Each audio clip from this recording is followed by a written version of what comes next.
this together. Our speaker today is David Hartman. He's streaming in from Australia today. We're going to be talking about the 5 spirits and acupuncture point combinations. Before we go there, I just want to do a brief housekeeping. So let me just share my screen here.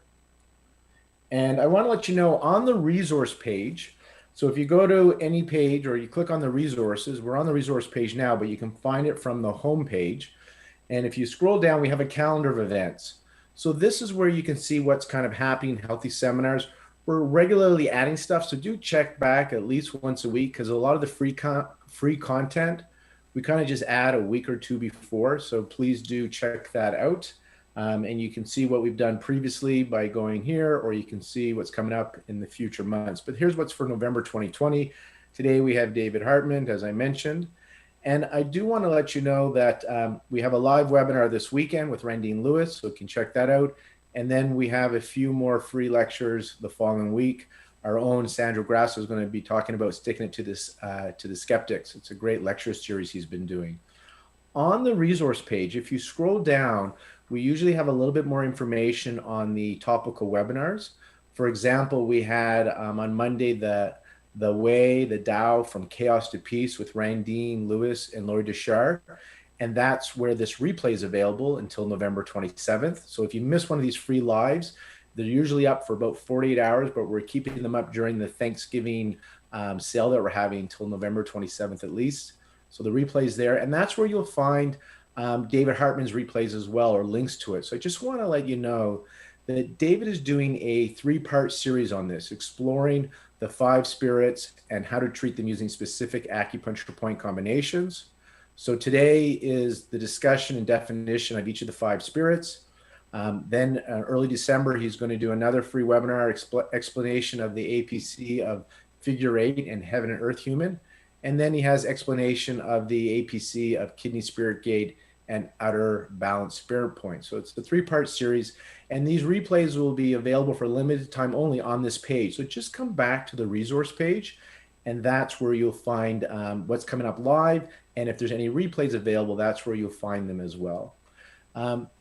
If you can put up the disclaimer, actually not quite yet the disclaimer. I do want to let people know a little bit about what some of the offerings David has here. So let me just bring up his page here.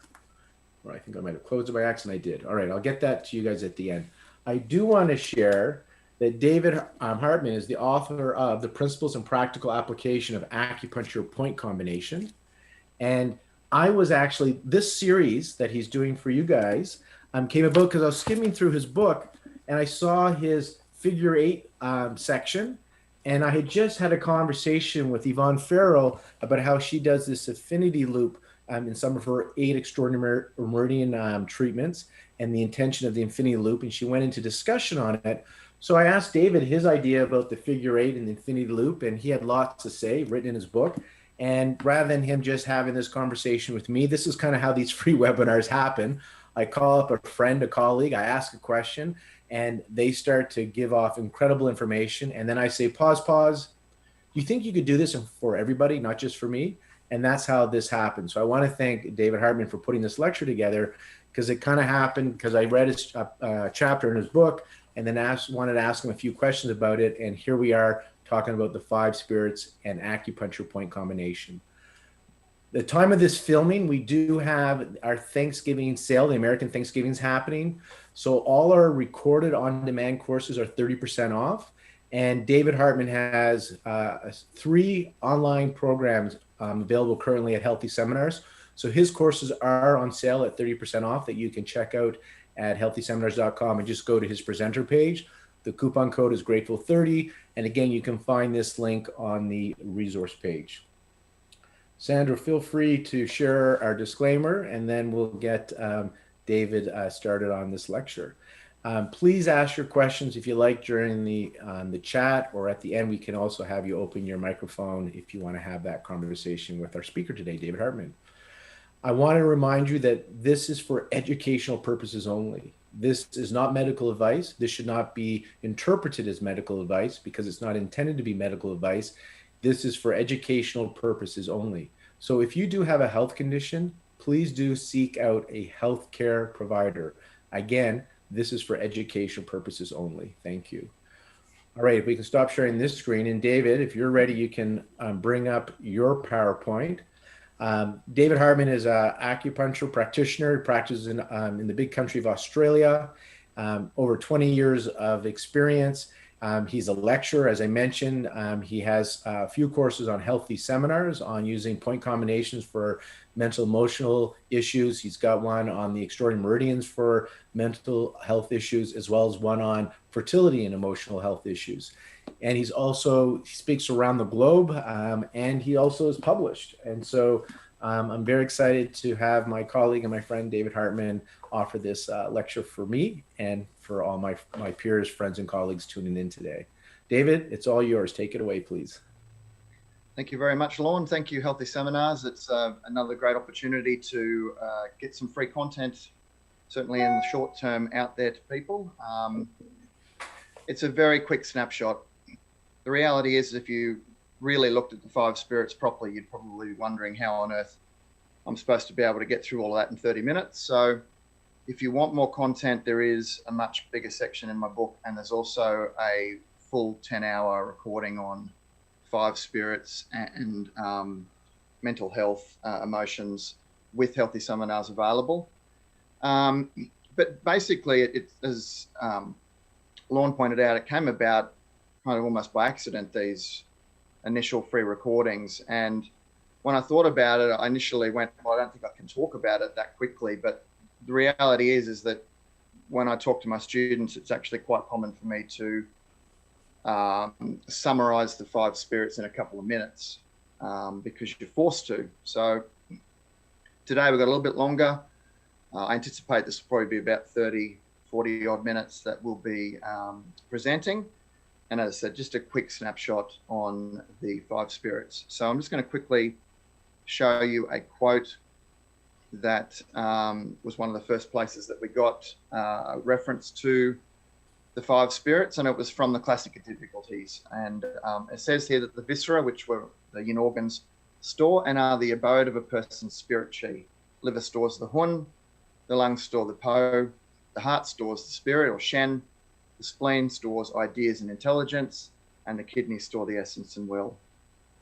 So obviously this idea of the 5 spirits has been around for a fairly decent chunk of time, and there's been a lot of info on it over the years as well. So these are the 5 spirits that we will talk about today, as I said very briefly.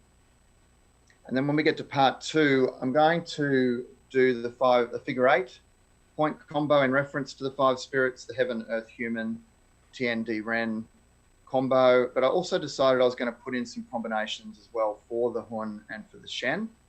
I figured that the more practical material that you have available to you, the better. So this was something that I've kind of added in since I actually last spoke to Lorne about this. And then in part 3, the kidney spirit gate, the outer bladder spirit points, and then also some point combinations for the 3 remaining spirits as well. So the 5 spirits we're going to go through are ranked in this order, not for any particular reason other than wood element is often the element that books and lecture content will start with. And so that's what we're going to do with the 5 spirits, start in the order of the 5 elements. So wood, fire, earth, metal, water. Before we do that, very quickly, summarize. So they're a collection of 5 different parts of our soul that are inherent in all of us. So you can't actually have none of them available. They're all there. It's just that sometimes we tend to have them sitting at different levels depending on how we operate in our worlds. And that's what the next slide sort of says. So essentially at any given point, you yourself will have the 5 spirits operating at different levels, and your patients will as well. And where I might have one operating right now while I'm doing my presentation to a blank canvas, that will change potentially later on in the day again. So even in a person, the 5 spirits can change from minute to minute. But they should essentially try to be operating at a fairly equal level through most of how we live our life because they're all valued and important at any given point. But what tends to happen is that we tend to prioritize one or two, and as a result, one or two tend to drop down. And the reasons for that are, as our day-to-day lives are lived, we get pushed and pulled in different directions. It could be that we're driving to work and there's some bad traffic and there's some ordinary drivers out there that maybe aggravate us a little bit. And so a spirit will surge and another spirit will drop away. Dominant submissive relationships can affect any number of 5 spirits. Again, some will increase, some will decrease. And this could be through family members, our favorite bosses, friends, acquaintances, all that sort of stuff. And so, as I said, it'll drive some spirits into an excess and some into a deficiency. And it might happen briefly, and there is no need to actually do anything about it per se, because it's an appropriate response that's happening to what's happening in our world. And so in those situations, then there's no need to feel like you've got to actually treat someone. It'll surge into an excess briefly, it'll do what it's needed to do, and then it'll bring itself back down into a moderate level again. Some might drop down in deficiency, and then it rises back up again into regulated levels. All right, so let's start with the hun. So in a basic sense, our hun is referred to as our ethereal soul. Other words that people often refer to it as being heavenly. I like calling it the dream big soul, and we'll get to that in a minute. It's also a creative, artistic, poetic, and an imaginative soul. So it's operating at a multifaceted level. And as I said, we'll get into what is happening with each of the parts of the hun as we go through. So basically, it's part of what we access when we look up into universal chi. So it's unlimited up there. So that's where the hun lives. So we have continual access to that. So anything is possible. Therefore, dream your grandest dreams. Be playful, fun, energetic, inspired. But it's also where we plan, process, filter, discriminate, organize, set goals, and prepare for action. So there is a link with the hun through to the po. So even though all of the 5 spirits are collectively part of what make us unique, the hun and the po have a special yin-yang relationship as well. So the idea is that the hun is where you dream your grandest dreams. And because there's unlimited chi up there, if you feel like you can't dream, then there could be an issue with your hun. And we'll look into that. There's a lot more information on this than what we're obviously going to get through today. Now, our hun isn't tied to Earth via gravity, but it is tied to Earth via our po. So we dream a dream, and then it comes down into our body. We process it through 3 spirits. And if it's a keeper, it goes down into the po, and it becomes the action. So the hun's the dream, the po is the dream that's become action. So hun is our dream big soul, and it's more yang, whereas po is our do big soul, which is more yin. But obviously within any spirit, they all have yin and yang qualities anyway. So there'll be phases within each spirit where we surge into a yang phase, and then there'll be parts where we surge into or more pacify into a yin phase, I guess you could say. Now, if we if we move into a hun excess, basically everything's up here, very heady, everything's up in the universe and in the heavens. So we dream big. In fact, we can't stop dreaming. It's non-stop, go, go, go. Oh, I've got a good idea. Okay, I'm going to do that now. Oh, I've got a good idea. I'm going to, oh, and it just constantly, you're getting flooded with this new information. So you come up with heaps of ideas, but you never finish what you start, or you threaten to get stuff done, as in you're all talk, no action. Now, this is an interesting one, and this was, this is showing my age. Paula Abdul in that'd be the 80s or the 90s, had a song called Opposites Attract. And this is where this applies. If you are stuck in your hun and you can't actually take a dream and make it reality, don't be surprised if that person ends up in a relationship with someone that has a strong Po. Because what will happen is, this is where the opposites attract. The Hun will dream up the ideas, and then the partner that's in Po will take that dream and make it reality. And so they each feel like they're valued in the relationship because they're doing the thing that the other person is less inclined to want to do, or in fact can't do. And so this is the funny bit about how life can roll. And of course, this doesn't happen for everyone. Opposites don't attract for probably a large chunk of the population, but this is an example of where they will. But of course, the issue with that is that if they do that in day-to-day life, that doesn't equate to a harmonious relationship all the time. So if someone's in their Hun excess, but their partner's in Po excess, they're probably not the best people to go on holidays together with, because one's going to be what they call fly by the seat of their pants.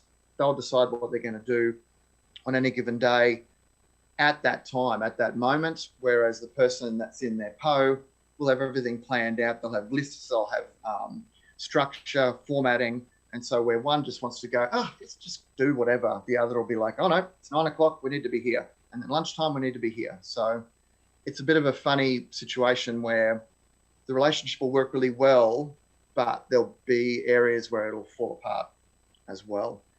The reality in Chinese medicine would be that we want someone to be holistic within themselves. They shouldn't be using someone else as a crutch, I guess, to prop up a part of themselves that they don't want to explore or feel like they can't do. So in acupuncture and even Chinese herbs, we'd be looking at moderating that, bringing the excess down and bringing the deficiencies up, so that they themselves dream the idea and then perform the action of that idea. If you're deficient, as you can probably imagine by now, you'll do big, but no longer will you dream big. So you can't come up with new ideas anymore because you've lost your ability to dream, because you've moved away from that universal energy. And part of the Po that you've fallen into also is a part of what we call Wu Wei. But we'll get to Po in a minute, so we'll move on through this. These notes are available for you later on. So as I skim through some of these notes, there are a chance for you to look back through later on in more content and more detail. So Hun deficiency, you'll feel stuck in your life, in your systems. You become too rigid and you're no longer open to change, because change is now a scary thing. You can't dream anymore. So you just go with what's always worked in the past. Excuse me. Hun treatments we will discuss in part 2. So in a fortnight's time, at this exact same time, I'll be offering some point combinations for you on the Hun. All right, the Shen. The Shen is basically an overriding concept which covers a lot of stuff. And again, try and fit that into 5 minutes. David, good luck. Well, that's what we're going to do. So basically, the Shen is our memory, every aspect of our memory. It's also everything to do with consciousness, all aspects of sleep.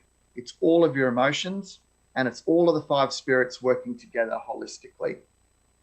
So the fallback spirit that you would move to if you feel like there's so much going on and you don't even know where to start, you'd come back and treat the Shen.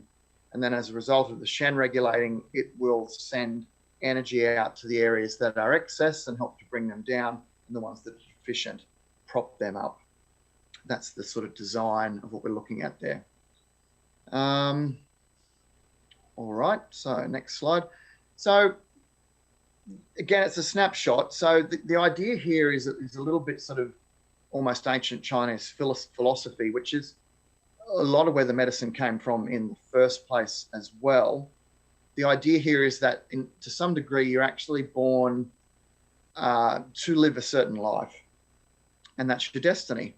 And that destiny is housed in the heart, which is where the Shen is housed.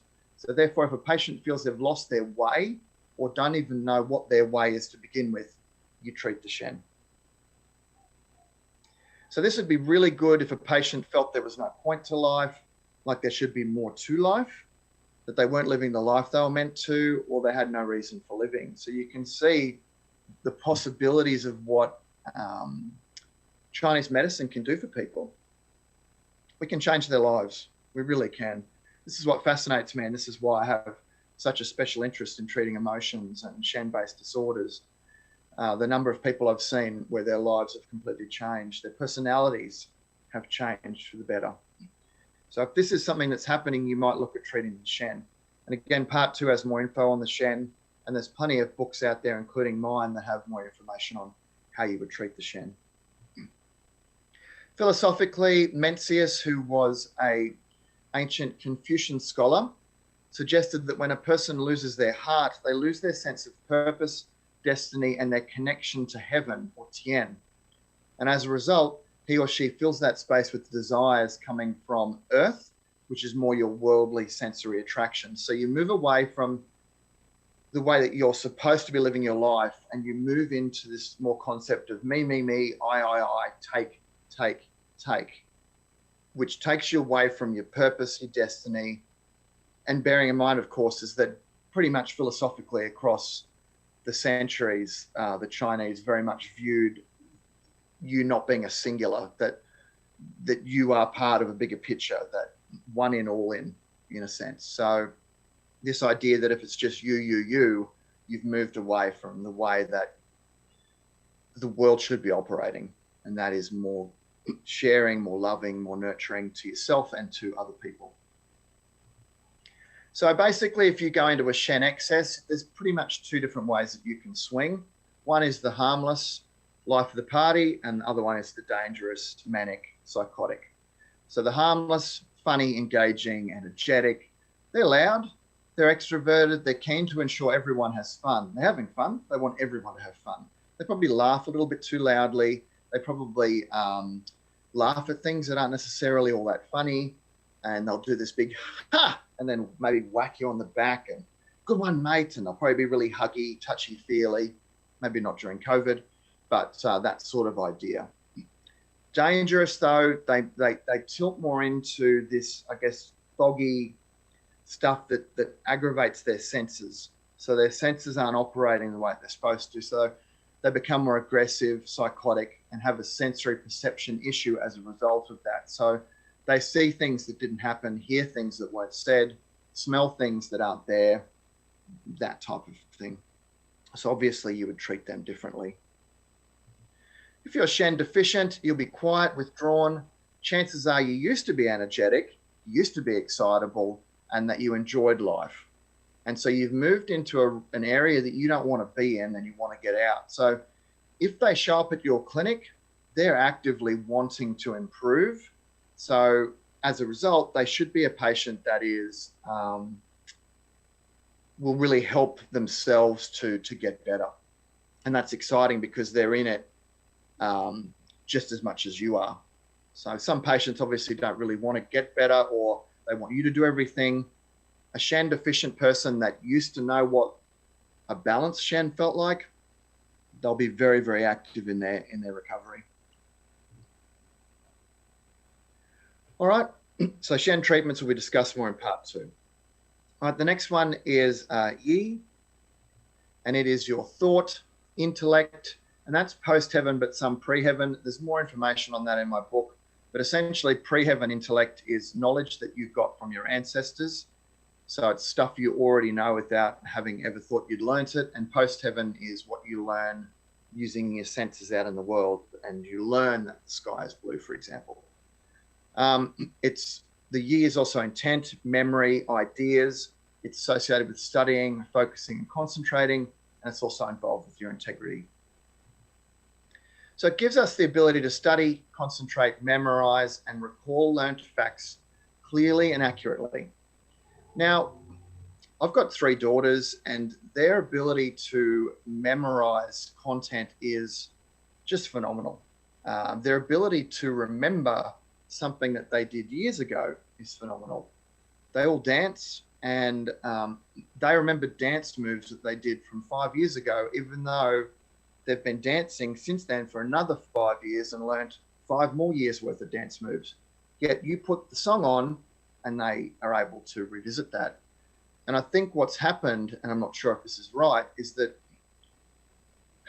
they either reach this point where they go, you know what, I can't recall this information, or they get told by their teachers that it's impossible to be able to remember everything that you've ever learned. But the reality is that they're freakish, the ability for them to be able to recall information, because they learnt it once, it's still there. And what the yi also does is we dream a dream in the hun, it comes down into our body, and we use our yi, our shen, and our ji to decide if that dream is a keeper, and then it goes down into the po for action. It acts as a filter of truth, so it makes sure that the dreams you wish to become reality are your own and not someone else's dreams. This is important because sometimes maybe we get mixed up as to what's our dream and what's someone else's dream. And so this process makes sure that it's our dream, it's our life, and that's what we're going to move forward and action. So therefore, we're not distracted by false truths, and we follow our path, our true path. So it's in a unique position on the assumption that Earth sits in the middle. And that's something that, of course, you don't always see in 5-element charts, but that's something that where it sits in the middle. So Earth, which is part of where E is, it's a little bit of all of the other elements. So it really gets what's going on and it understands you, understands your role, the way that you should be living your life.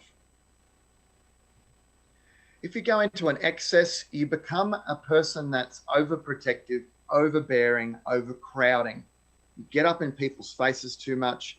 You're trying to help the world, but you're being a little bit too aggressive about it. You tend to meddle in other people's lives, and your wonderful memory starts to fall away, and you cannot recall information you've learned. You find it very hard to study, concentrate, finding it hard to pull that little nugget of information back out. Again, thought tends to be scattered. And then as a result, you tend to overthink. So pensitiveness is plunged in thinking. So you tend to spend too much time thinking. So you obsess, worry about everything and everyone. Whereas if you're deficient, it's the classic spleen chi deficiency kind of scenario. You're unmotivated, stuck, you can't be bothered. It's just too hard. You're vague. Your memory's still bad in excess or deficiency, and you're too tired to study or concentrate. You tend to reflect obsessively about the past, which is the joke about someone that is yi deficient or is earth element deficient. They'd be the first people to buy a time machine so they could go back to a better time or go back to change events in the past. They can find that they crave sympathy from others, and they might even manufacture signs, symptoms, or diseases to receive more sympathy from other people. And this is where a patient like that is very difficult to treat. We talked about a Shan deficient patient. They're active in their own recovery and well-being. A Yi deficient patient might be very difficult to treat because they need their disease. And so it's hard to retrain that process, but it is possible to do, and it's actually easier to do than what you think. So we will talk about treatments for that in our third part. So that's somewhere around the middle of December. We'll talk about that. Excuse me. The Po. It is our corporeal or corporeal soul, earthly, grounded soul. It's our do big, so action, and it's our be big, non-action or wu wei soul. It's our dreams in action. It's what I said before. It's the hun, that's the dream, that becomes the action so that the dream becomes reality. It's also involved with systems, patterns, habits, goals, and processes. It's the big soul for that. It's our action, forward movement, unlimited applied force, and it ensures that the dreams from the hun become reality if they are meant to. We dream a lot, and not all those dreams become reality. They don't all become action. So the Po and the hun and all the other spirits work together to decide if the original dream becomes the action. And if it's not, then it gets pushed to the side or it gets eliminated. Some dreams are for later, so we store them for later. When it's time to do it, the Po gets involved. So any dream can become reality. Stay focused, committed, and driven. But everything that is meant to be will be. Therefore, never force an issue. It's that whole idea that the more you push for something, the more that you push it further away. So do what you think is enough, and then sometimes you just got to let it go. And if it's meant to be, it will come up and it will manifest. The Po is our do big soul, but is also our be big soul. And this art of just being is called Wu Wei. So non-action. It's the classic oxymoron of Chinese medicine or Chinese philosophy. So basically what it's saying is that when it's time to act, the Po gets in, we get our feet on the ground, we get dirty, and we get it done. But when it's time to stop and sleep or rest, the Po can switch away from that yang action to more yin non-action. Because if you just go, go, go all the time, where's the rest? Where's the recharge? And so the Po recognizes when it's time to be going and when it's time to be resting. And it's tied to the heavens via the Hun, and the Hun is our Po, but it's the dreaming bit of the Po, whereas the Po, of course, is the action. And they both need each other, because otherwise the Hun will go off into the heavens or the Po will tunnel underground. If it tunnels underground, you'll see what happens. You will no longer do, you will do big, but no longer will you dream big. You can't dream anymore. And you've lost your ability to dream. Because you've lost your ability to dream, you forward, start that again. Because we have lost our ability to dream, forward plan, and create, we structure our lives mercilessly. We stick with what's worked in the past because we can't come up with any new ways of doing something. So everything's got a place, everything's got to be done a certain way. And if this continues long term, guess what? They might start a close relationship with someone that is Hun excess in the same way that we spoke about 20 minutes ago. It's this idea that they replace the bit that's missing in you. You got all your structures, but you've probably lost the ability to know where the next big thing is. So the Hun person goes, oh, I got a great idea. And the Po goes, I'm going to action that. And this relationship plays off on one another, as previously discussed. If you're Po deficient, you will dream big, but now you've lost the ability to do big because you're now floating away from the earth where everything happens. So your friends might say you're off with the fairies, you're too flighty, you're on another planet, that type of sort of communication. These types of patients will both perhaps hop in the car and be going from A to B. They, excuse me, they turn on the car, they get from A to B, they arrive at B, turn off the car keys, and they go, how'd I get here? Because they've gone into that autopilot off with the fairies, that type of example. Po treatments are discussed more in part 3. And the last one before we finish up, excuse me, frog in the throat, have a glass of water quickly.